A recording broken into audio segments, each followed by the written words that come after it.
jurusan PD PAUD. Di sini saya akan mewawancarai Ibu Ina mengenai inovasi pendidikan. Langsung saja nih Ibu. Bagaimana pendapat Ibu sebagai seorang pendidik mengenai peran guru-guru di TK Nurul Huda ini? Peran dalam hal apa? Dalam hal pendidikan anak atau dalam hal apa?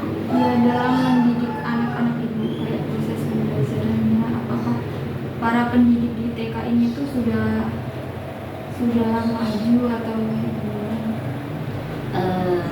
kalau kriteria maju itu kita ini ya Mbak ya, apa namanya, masih, karena kan yang namanya maju itu akan terus berkembang. Sampai seberapa kemajuan kami tidak bisa kami sendiri yang mengukur. Yang bisa mengukur itu orang lain yang melihat, dan mungkin wali siswa yang merasakan putra-putrinya. Jadi kalau saya pribadi, apa yang ada, umpamanya ini ada kurikulumnya ini, itu apa, nanti coba walaupun belum ada ini ya, belum ada sosialisasi, mungkin kalau saya pribadi mencoba untuk membaca. Kadang ya mungkin yang penelaahannya juga kurang. Nah, tapi nanti seiring dengan waktu, biasanya dengan teman-teman kami sharing, terutama nanti panjenengan kan ketemu dengan guru penggerak Bu Emi. Nah, dari Bu Emi yang setahun yang kemarin, saya banyak sekali belajar, terutama untuk kedepannya yang kurikulum KN. Walaupun di sekolah kami belum menerapkan, tapi dengan adanya guru penggerak, saya sudah punya pandangan. Oh Bu Tina gini, kita ada sharing, jadinya oh ya Bu, berarti nanti seperti ini. Tinggal memang kalau nanti kedepannya mesti seperti IKM yang bagaimana, terus terang untuk yang di PAUD saya belum tahu seperti apa. Yang jelas yang dari wacana yang kami tangkap dari pertemuan dengan guru-guru sekecamatan, tetap ada IKM-nya itu hanya di dalam kita merangkul anak, tapi untuk di pembelajaran masih ada STEAM, masih ada LOSPAT, nah seperti itu. Nah, jadi ya itu tadi, kalau saya dikatakan sudah maju atau belum, saya nggak berani, saya udah maju. yang bisa menilai itu orang lain. Tapi saya berusaha, walaupun di antara teman-teman saya yang paling tua, saya berusaha untuk mengikuti. Itu aja, gitu. Selanjutnya, menurut Ibu, apakah inovasi pendidik itu perlu dilakukan guna meningkatkan reputasi sekolah dan meningkatkan perkembangan peserta didik itu sendiri? Perlu, tapi bukan sekedar, kalau saya ya, bukan sekedar untuk reputasi sekolah. Karena kalau di Gemawang sini itu kan kita itu merangkul orang-orang yang di bawah, dengan SPP yang 60 itu siapa sih yang itu pun kadang nggak lunas, nggak bisa. Nah, kadang di akhir itu Bu nggak bisa, ya sudah. Jadi kalau dikatakan itu untuk untuk mencuatkan nama Nurul Huda, kayaknya kita tidak berpikir ke gitu. Ya enggak ada. Yang jelas apa yang bisa kita berikan untuk anak-anak yang ada di sekeliling Nurul Huda ini aja, yang memang kemampuan orang tuanya yang minim. Itu aja sih kalau dari saya. Karena saya dulu juga pernah di sekolah yang besar.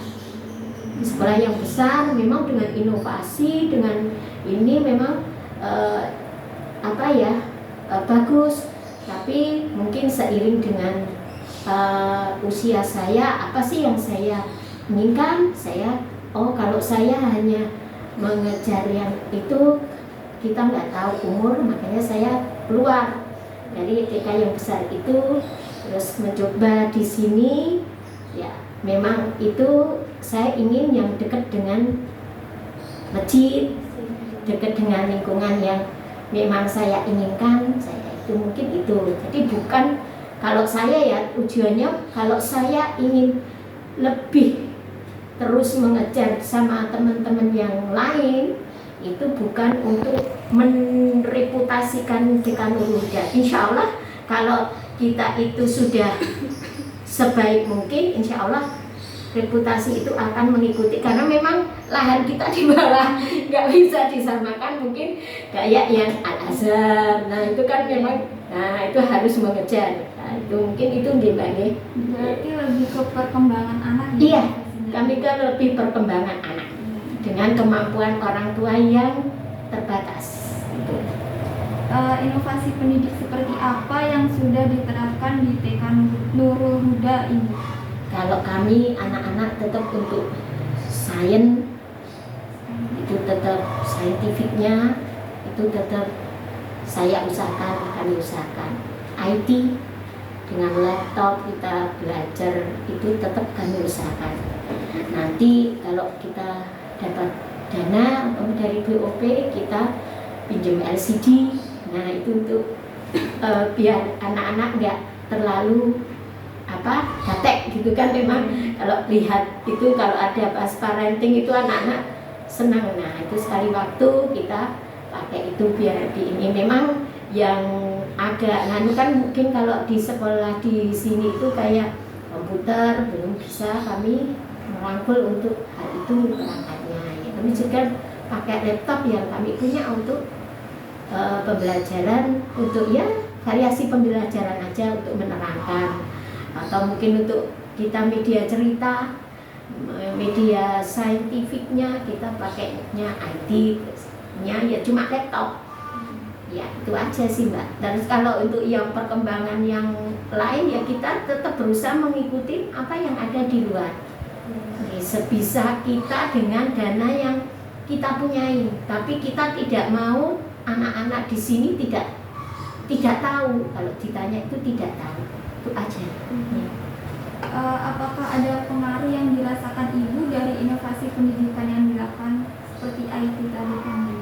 Iya, jelas saja. Anak-anak jadi tidak bosan. Juga anak-anak juga mungkin, Bu Tina boleh pegang, silahkan kalau pegang gantian. Oh gitu, Bu Tina aku boleh, boleh. Nah itu mungkin kalau di laptop, okay. Mungkin kalau yang lainnya itu kalau mungkin kayak saintifik yang lainnya itu dia bisa mencoba merasakan, mencoba bisa ya apa yang dia tadinya cuma taunya ini A langsung B, dia tahu proses seperti itu. Jadi tidak hanya sekedar dia melihat, tapi bisa dia menyentuh, mencoba, menyentuh dulu baru mencoba, tapi baru dia nanti bertanya atau dia mengungkapkan. Ya itu mungkin seperti itu yang ingin saya kembangkan ke anak-anak di sekitar sini. Menurut Ibu, apa trik-trik agar pembelajaran dapat dikatakan berhasil tersampaikan kepada peserta didik? Kalau anak-anak itu triknya apa yang kita sampaikan itu nanti dia ketika kita itu lupa, dia bisa mengingatkan. Tuh saya tuh bangganya situ, Bu Tina kan kemarin harus begini. Oh iya ya. Nah itu kita diingatkan. Berarti anak-anak kemarin itu sudah mendengarkan dan mereka berkembang, ya tak? Berani mengungkapkan. Berarti Bu Tina kok lupa lah, Bu Tina juga manusia, jadi bisa lupa. Gak apa-apa. Mereka mengingatkan kita. Itu yang saya kadang rasanya bangga, gitu. Menurut Ibu, apakah inovasi peserta didik itu perlu dilakukan? Peserta itu berarti bukan pendidiknya, Iya. Nah berarti itu anaknya ya. Ya perlu, karena kalau sekarang sebenarnya anak itu sudah pandai secara alami, Tapi terkadang kepandaiannya itu perlu kita arahkan. Contohnya, mungkin kalau kita gawe, dia berarti sudah lebih paham. Download ini, download itu tanpa kita ajarin. Tapi kita kan perlu juga mengarahkan. Kita juga perlu lebih tahu. Oh itu kayak apa tuh? Nah, itu. Jadi dia itu lebih dari kita, tapi kalau kita tidak juga melebihi mereka, kita nggak tahu batasan mana yang harusnya ada pada mereka. Tuh. Mungkin kalau saya gitu ya, gitu. Menurut Ibu, apakah inovasi sumber belajar perlu dilakukan? Sebenarnya itu kan rangkaian dari istilahnya pendidikan ya. Jadinya mau nggak mau ya kayak sumber belajar, kayak media belajar itu menjadi satu kesatuan. Jadi tetap yang namanya inovasi itu tidak hanya inovasi di medianya, IT-nya, inovasi mungkin juga di nanti ya kayak ini nanti kurikulumnya berkembang. Nah itu sebenarnya semuanya itu rangkaian daripada inovasi. Jadi tidak bisa kalau saya dipisahkan antara inovasi itu inovasi kurikulum aja, tidak. Pasti dari kurikulum akan berkaitan dengan media, sumber belajar, terus gurunya. Ya gurunya nanti imbasnya ke peserta didik. Inovasi sumber belajar seperti apa yang sudah pernah Ibu terapkan? Kalau saya itu, iya Mbak, kadang itu kalau sumber belajar sama media belajar, kadang ada campur baur. Jadi kalau saya suruh inovasi yang mana, itu kadang saya juga masih confused sendiri. Oh ini tuh kadang itu namanya sumber Bu. Oh tak kira itu termasuk alat ya Bu, itu sumber. Nah kayak gitu saya jujur aja kalau antara sumber media terus media sama APE, nah itu saya masih kadang itu mungkin kalau saya merasakan ini jadi sumber tapi ternyata oh itu tidak, itu alat. Nah itu saya juga nggak bisa apakah ini benar ini, nah itu tadi saya nggak bisa itu nggak bisa terus terang saya membedakan itu nanti kalau di praktek itu sudah agak gitu. Menurut Ibu, apakah ada kendala dalam proses pembelajaran menggunakan sumber belajar yang saat ini diterapkan? Setiap apapun pasti ada kendala, tapi biasanya kendala itu di awal. Di awal kayak kita berubah kurikulum nanti kan itu biasanya di awal. Kalau kita seiring mencoba dan terus mencoba, insya Allah sih selama ini yang dengan berbagai macam perubahan kurikulum mungkin ya jujur aja ini belum rampung. Kemarin kan baru yang COVID itu kita baru aja selesai yang STEAM, model STEAM, belum lagi diterapkan sudah COVID, ganti lagi BDR. Nah kalau memang di awal itu pasti ada keluhan. Nah terus kita mencoba orang ini gitu gak gini ya, ganti lagi coba di sini ya, itu akan terus namanya orang hidup itu mesti akan berubah-ubah. Dan kalau kesulitan itu pasti ada, tapi ya nanti iya ya kalau saya itu wes sudah lah aku mesti ya gini nanti lah ada jalannya, dilakukan aja terus nanti kalau ada kurangnya oh gitu ya Bu, kita tinggal perbaiki lagi gitu aja.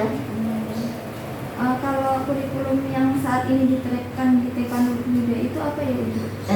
Kita masih KTSP K13 tapi modelnya STEAM sama pakai nospad gitu STEAM. Menurut Ibu, apakah inovasi kurikulum itu perlu dilakukan dari 2013 mungkin mau ke kurikulum merdeka itu? Kalau memang kedepannya itu nanti karena yang buat itu lebih pintar dari saya, mungkin juga mereka sudah penelitiannya juga lebih. Kalau kami itu kalau saya ya kita laksanakan aja, nanti kendalanya di mana kita kembalikan lagi ke sekolah. Kan semua juga kembali ke dari pengawas pun kembali ke kemampuan dari sekolah, dikembalikan ke sekolah, nanti kita diskusikan bagaimana mengatasinya. Jadi sekolah itu punya ciri sendiri-sendiri.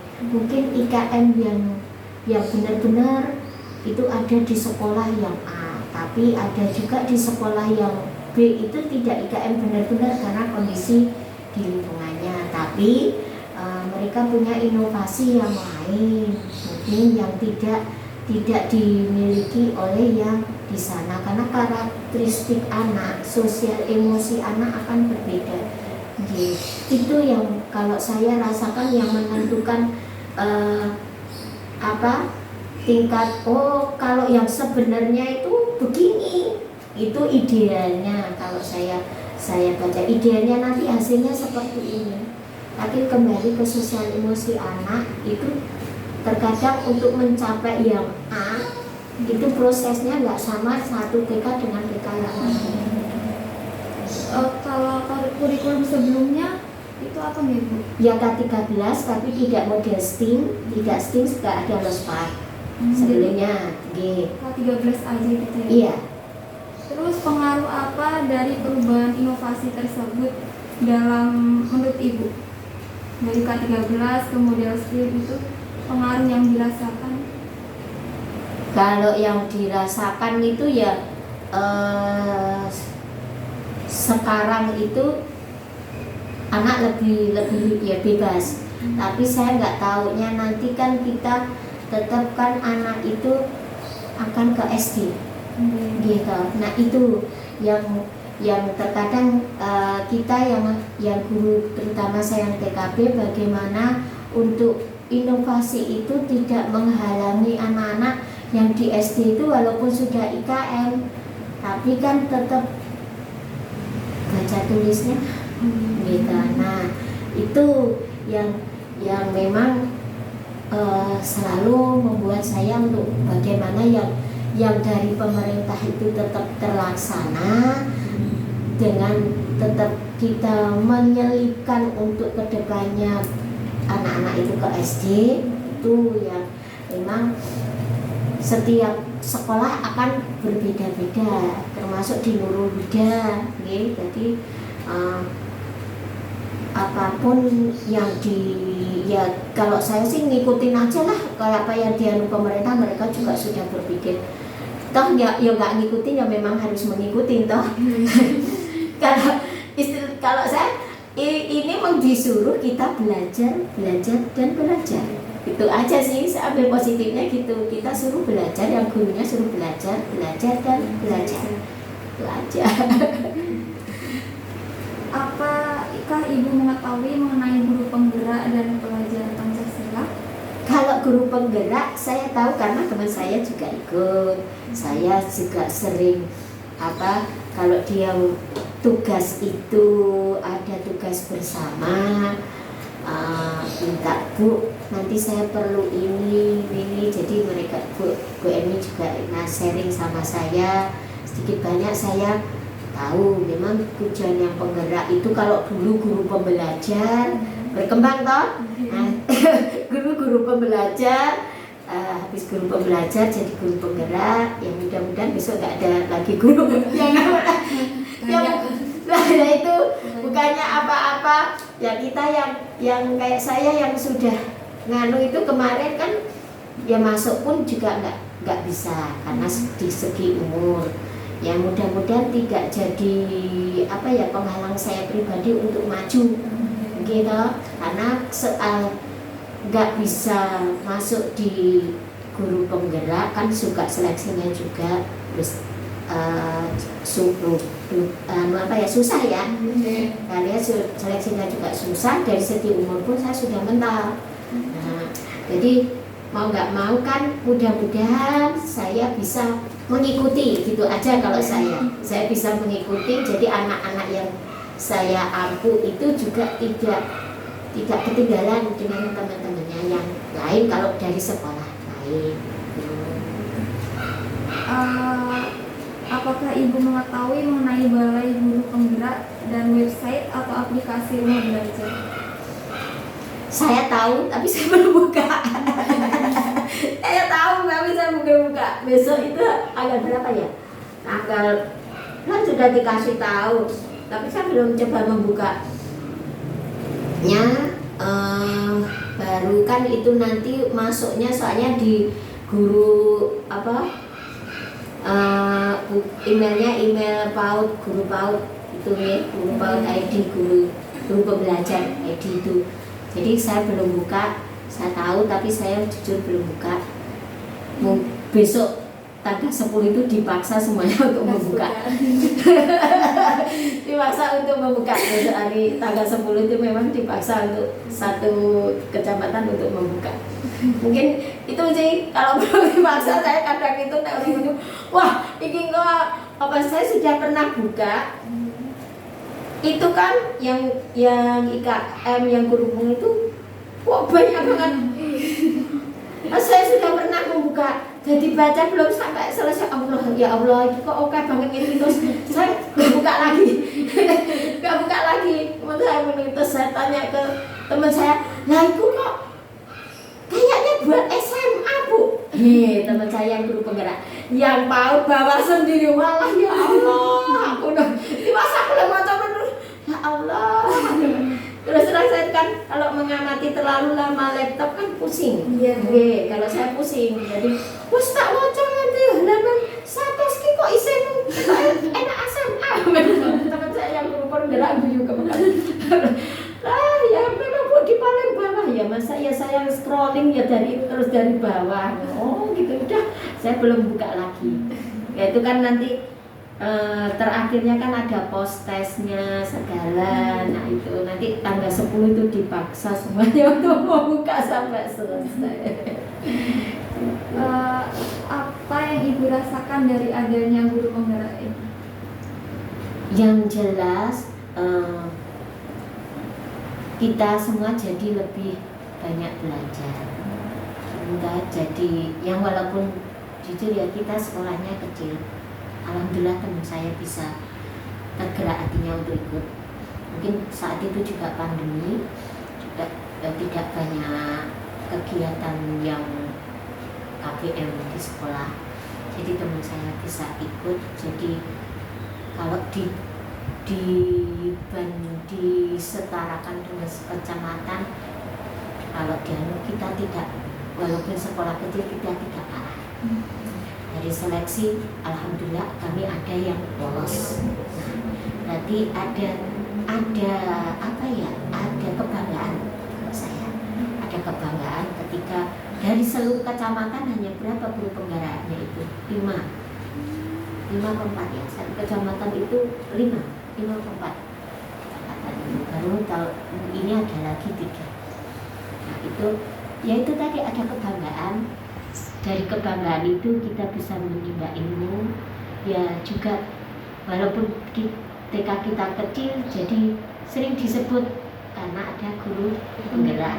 Kemarin disuruh jadi di lembaga ya, sekolah penggerak, tapi kan itu membutuhkan tim yang kuat, besar. Dan itu tidak hanya menyangkut kepala sekolah, dari manajerial kita memang belum siap, karena memang banyak sekali yang harus dipersiapkan kalau jadi sekolah penggerak gitu. Karena nanti akan banyak sekali bantuan. Nah itu pertanggungjawabannya kan tidak semudah cuma ikut tes, lolos, sudah. Terus kita mengikuti kuliah-kuliah, tidak sekedar itu. Pertanggungjawabannya untuk berinovasi lebih dengan dikasih uang itu loh. Inovasinya nggak apa-apa, tapi dapat bantuan, menganukan uangnya itu. Bu, inilah saya nggak sanggup karena memang yang pokok kan dari kepala sekolah, memang dari pengawas monggo Bu yang sudah punya guru penggerak maju ke sekolah penggerak. Jadi ya memang kalau gambarnya dia Bu Tina, anek kepala sekolah itu enggak apa-apa Bu, kalau semua tim jenengan sanggup konek kayak itu di oh iya. Nah kita harus bukan hanya kita itu di ujian personalnya loh Bu kayak guru penggerak. Kalau sekolah penggerak kan beda kayak guru penggerak, yang kena kan satu orang kalau guru penggerak. Walaupun lain kena imbasnya, tapi imbas itu lebih ilmu. Nah, kalau yang sekolah penggerak itu kayaknya itu tetangga saya sekolah penggerak itu jadi sering melembur. Melembur karena harus membuat dari dana ini segera dijadikan inovasi, direalisasikan. Nah itu kami belum siapnya ke situ juga karena banyak hal yang kita pertimbangkan dengan kemampuan kita yang hanya bertiga juga. Itu sendiri kalau profil proyek pelajar Pancasila itu perlu diterapkan. Sebenarnya kalau di perlu sih perlu, tapi kalau di anak jujur Mbak, kalau di anak TK itu penerapannya saya belum paham sampai seberapa. Apakah hanya sekedar cinta tanah air seperti kayak tema ada tanah airku, mengenalkan lagu-lagu, mengenalkan budaya daerah, apa sekedar itu saya juga belum ini kan kalau di tingkatan mungkin SMP, SD pun kalau sudah kelas 4, 5 itu kan baru sudah berkembang nalarnya itu kan mungkin sudah paham. Tapi kalau di anak-anak TK ya kalau saya sekedar ya kayak bukan sekedar ya tinggal cinta tanah air yang kayak tema tanah airku kita kuatkan, terus setiap hari itu ada lagu nasional yang kita nyanyikan, terus kenalkan budaya. Yaitu kalau saya pemahamannya baru sampai segitu kalau untuk anak PAUD. Ya, untuk yang profil yang saya baca untuk yang SMA, SMP kayaknya kalau untuk anak TK saya masih kesulitan untuk mengembangkannya. Mungkin nanti dari Mbak punya bagaimana mengembangkan itunya ya. Kalau saya masih belum bisa mengembangkan ya kayak kalau itu kan ada simulasinya. Gitu kalau anak SMP, SMA itu saya baca itu ada simulasinya. Jadi ada diskusinya. Ya kan bisa berkembang. Kalau anak TK nalarnya sampai untuk hafal Pancasila, lagu-lagu nasional aja bagi saya itu sudah alhamdulillah. Menurut Ibu, apakah ada kendala terkait sarana dan prasarana di TK? Ya kalau ya itu tadi kendala pasti ada, dan alhamdulillah kalau dari pengurus sendiri itu gimana apapun dia berbagaimanapun beliau itu mereka itu selalu sudah pokoknya guru nggak usah mikir, kami akan usahakan Bu Guru nggak usah mikir segitu ya, nanti kami dananya akan kami usahakan. Masya Allah, saya itu yang hanya gitu, dia tidak membebankan itu ke guru, tapi mereka akan berusaha untuk sendiri untuk gotong royong untuk bagaimana bisa memenuhi itu. Walaupun nanti ini dulu ya Bu, ini dulu ya. Menurut Ibu, apakah ada kendala terkait proses pembelajaran di kelas? Mungkin seperti yang tadi Mbak, kendala itu pasti ada. Tapi ya itu tadi seiring dengan waktu pasti setiap hari itu ada aja gitu. Tapi ya lama-lama juga sudah jadi hal yang rutinitas, anak-anak paham. Jadinya ya sebenarnya bukan kendala, itu itu biasalah orang hidup jenenge kadang kesandung, kadang lalu ya udah jalan iki, kadang lancar, kadang macet gitu.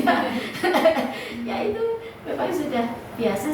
Saya memaknainya bukan kendala itu sebenarnya. Ya namanya proses. Nah, kalau proses itu kadang ya kesandung, macet, itu tuh ya namanya proses. Belum sesuai dengan yang kita harapkan, ya itu proses. Okay. Bagaimana keterlibatan orang tua siswa dalam kegiatan pembelajaran? Insya Allah kalau di sini alhamdulillah anaknya juga semangat, orang tuanya juga semangat. Jadi ketika kemarin kita suruh bawa tanaman, binatang serangga, walaupun Putina carinya di mana, dan beli Pak, itu jangkrik banyak. Oh ya Bu, aku bingung tekan asem ya. Wah, itu jangkrik ada, itu di toko makanan ternak itu kan banyak Pak. Oh iya, nggak usah cari. Mana aku jaluk kupu-kupu yang ada saja. Aku nanti tak bilang di kelas yang bilang. Jadi karena anaknya juga semangat, karena mungkin hal yang yaitu saintifika, ada wujudnya, benda nyatanya, dia ngamatinnya langsung, ya itu mungkin juga anaknya juga semangat, jadi membuat orang tuanya juga semangat untuk membantu dia mencarikan. Menurut Ibu, apa yang perlu dilakukan seorang guru supaya hubungan antara pendidik dan orang tua peserta didik itu terjalin dengan baik?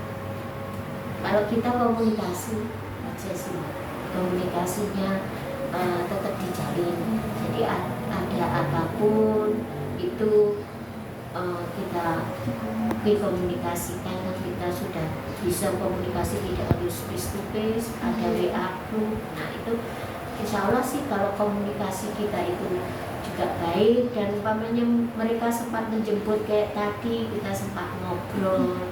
Nah seperti itu kan mereka punya waktu, mereka ngobrol, kita itu sebenarnya sudah komunikasi. Intinya semuanya komunikasi aja. Menurut Ibu, apakah ada kendala dalam menjalin hubungan dengan orang tua peserta didik? Ya itu tadi, ojo muni kendala. Kalau boleh merevisi, jangan kendala. Namun itu nggak ada kendala ya. Saya itu tadi semuanya ya kadang gitu, ada orang tua yang gini, ada yang itu tuh ya namanya juga manusia kan berbeda-beda. Dalam satu keluarga aja anak ada yang dikandani pisan mayu benar, ada yang harus ibunya begini. Nah, itu sebenarnya kan sudah ya hidup lah, namanya hidup. Kalau saya itu namanya hidup, bukan kendala. Oh berarti orang tuanya gini, itu kalau oh saya harus ngeremnya gini.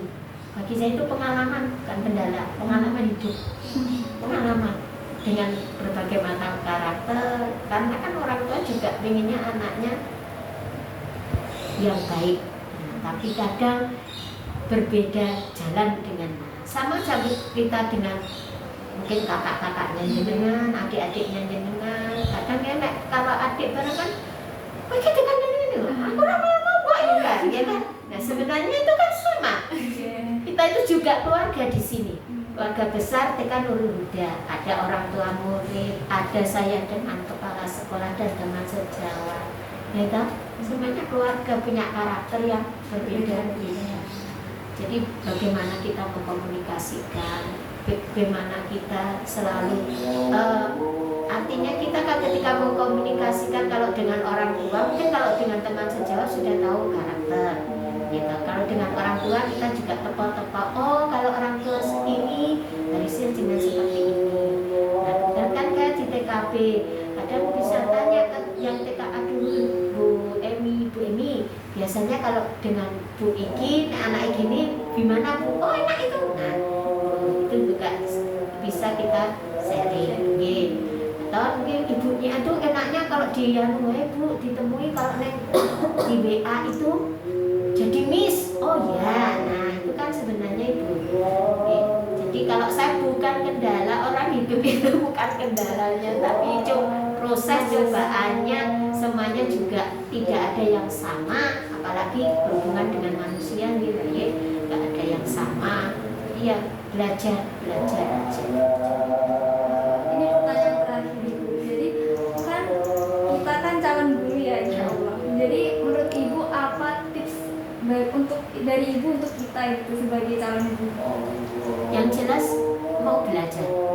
Belajar itu tidak hanya dengan yaitu tadi dengan mungkin dari Dignas itu pakemnya ya. Tapi belajar dengan lingkungan itu banyak ilmu.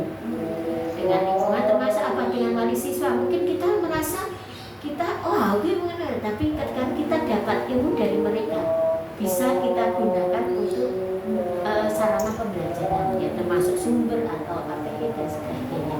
Dan ya intinya itu belajar tidak dengan hanya teman, tidak dengan buku, dengan apapun yang kita bisa maknai ya. Oh ini ilmu kita pakai. Oh ini bisa untuk perkembangan anak didik kita yang baik. Oh kadang kita mendengarkannya ini nggak baik. Harusnya gimana ya? Nah itu juga ilmu. Kita perlu pemecahan kan berarti kita dapat ilmu.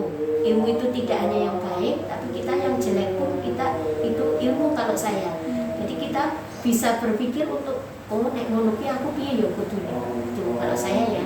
Itu. Jadi monggo jenenge menuntut ilmu itu banyak luasnya. Kalau yang di sekolah itu untuk sarana kita supaya bisa masuk di instansi kita untuk kedepannya, karena yang kita rangkul itu anak-anak PAUD.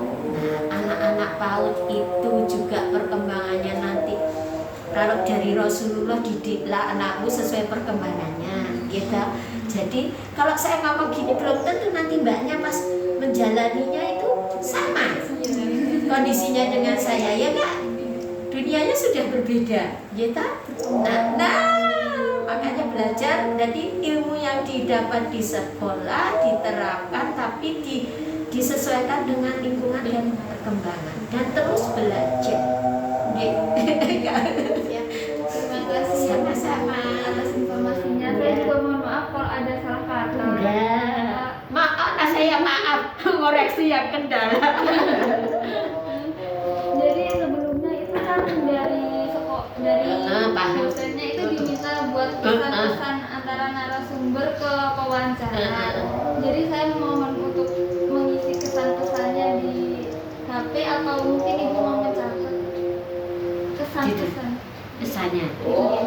Ya senang bisa bertemu adik-adik semua, anak-anak semua. Anaknya ya wis serakin senang. Saya juga sebenarnya pengen belajar dari panjenengan sekali waktu. Kalau kemarin dari anak-anak kedokteran gigi itu ada yang kesini, itu dia praktek, kita juga belajar. Jadi sebenarnya tidak hanya wawancara, mungkin sekali waktu, Bu, saya mencoba praktek belajar ya, ngajar ya. Boleh, nanti bilang ke Bu Nila. Iya, bilang Bu Nila, kata Bu Tina boleh praktek lah. Panjenengan kan sudah dapat ilmu dari sana, saya tak ngikutin, tak nonton. Oh, siapa tahu saya juga tambah wawasan gitu loh. Jadi saya tidak merasa aku wis ngene iki wis bener. Kan saya nggak ngikutin di PAUD ya. Nah, jadinya kan mungkin kalau panjenengan bisa nanti kalau diizinkan Bu Nila praktek, monggo saya tak sambil belajar. Kayak biasanya kan mahasiswa KKN. Ya, itu juga kita juga belajar bagaimana kemarin gigi, kemarin mengolah sampah, terus IT yang lain dari saintifik yang lain itu kami kadang saya yang seperti ini itu perlu wawasan yang lain ya, biar fresh gitu loh. Nek aku biar fresh. Kalau kadang disuruh membaca terus itu tidak kuat mata saya. Tapi kalau dengan melihat, saya itu senangnya ya itulah auditorialnya itu sambil melihat sambil kalau cuma baca terus nanti apa yang saya baca seringkali berbeda dengan salah persepsi ya. Monggo nanti kalau saya senang, makanya Bu Nila itu sering datangan, saya itu nggak apa-apa, senang, anak-anak juga senang, kita tambah ilmu, anak-anak juga bertambah ilmu, kita juga lebih wawasannya juga lebih berkembang. Kalau saya monggo nanti kalau diizinkan praktek ngajar, coba saya sih welcome, senang. Saya bukannya menggurui, tapi saya mau belajar. Nanti biasanya besok meneh tak go meneh untuk anak yang ke depan, ajaran depan gitu loh. Sorry tak curi. Istilah gitu. Terima kasih. Sama-sama.